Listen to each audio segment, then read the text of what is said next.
हाय, hello, नमस्कार. मी पल्लवी तुमचं स्वागत करते पुन्हा एकदा माझ्या लॉंग व्हिडिओमध्ये. तर तुम्ही कसे आहेत? सगळे मजेत असतील.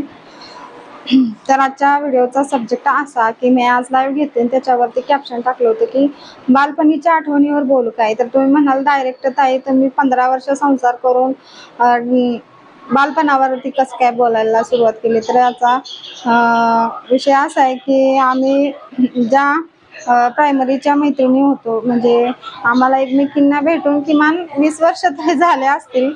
कारण कोण 5वी नंतर कुणी शाळा बदलली, कुणी 7वी नंतर बदलली, कोण कोण 10वी पर्यंत एकत्र होतं. अशा वेगवेगळ्या ठिकाणी गेलेल्या मैत्रिणी लग्न होऊन कोण सांगोल्याला, कोण कर्नाटकमध्ये, तर कोण म्हणजे असं एकदम लांब लांब गेलेल्या मैत्रिणी आम्ही पुन्हा एकत्र आलो, पुन्हा एकमेकींच्या कॉन्टॅक्टमध्ये आलो, संपर्कामध्ये आलो. आणि बऱ्याच जणींना माहिती झाली की मी यूट्यूबला व्हिडिओ टाकते, तर त्यांना हे खूप वेगळं वाटतंय. तर असं काही नाही आहे, अजून एक पायरी पण मी चढलेली नाही आहे.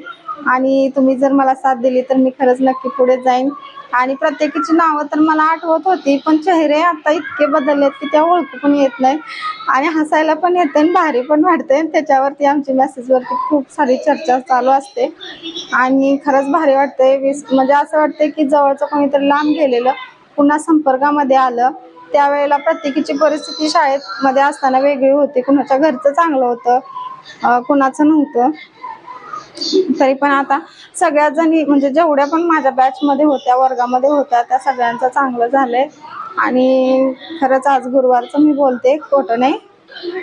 की स्वामी आणि दत्त महाराज तुमच्या पाठीशी नेहमी राहो आणि तुमच्या जीवनामध्ये खूप यश येवो आणि तुम्ही सुखी आयुष्य तुम्हाला प्राप्त हो अशी माझी स्वामी चरणी प्रार्थना. आणि खरंच मला तुमच्याशी बोलून खूप भारी वाटते. आणि म्हणजे असं अशासाठी आम्ही एकत्र आलो की 20 वर्षानंतर आमचं गेट टुगेदर करायचं ठरलं. आणि एकमेकींचे संपर्क शोधून शोधून आता किमान 40-45 जणी तरी आम्ही एकत्र आलोय. आणि अजून पण मला कोण ओळखते, अजून कोण ओळखत नाहीये. तर भारी वाटते अशा आपल्या जुन्या मैत्रिणी ज्यांच्याबरोबर आपण चिंचा बोरं एकमेकींचे डबे शेअर केलेले असतात, एकमेकींचे केस ओढून भांडलेलो असतो. मी तर काय कधी कुणाबरोबर भांडायला गेली नाही. खरं आता लग्न झाल्यापासून भरपूर शिकले भांडायला, त्यात काय माझा कोण हात धरू शकणार नाही. कारण स्पष्ट बोलणं आणि सडेतर उत्तर देणं ही माझी प्रवृत्ती झालेली आहे. त्यामुळे माझ्या नादाला कोण काही लागत नाही.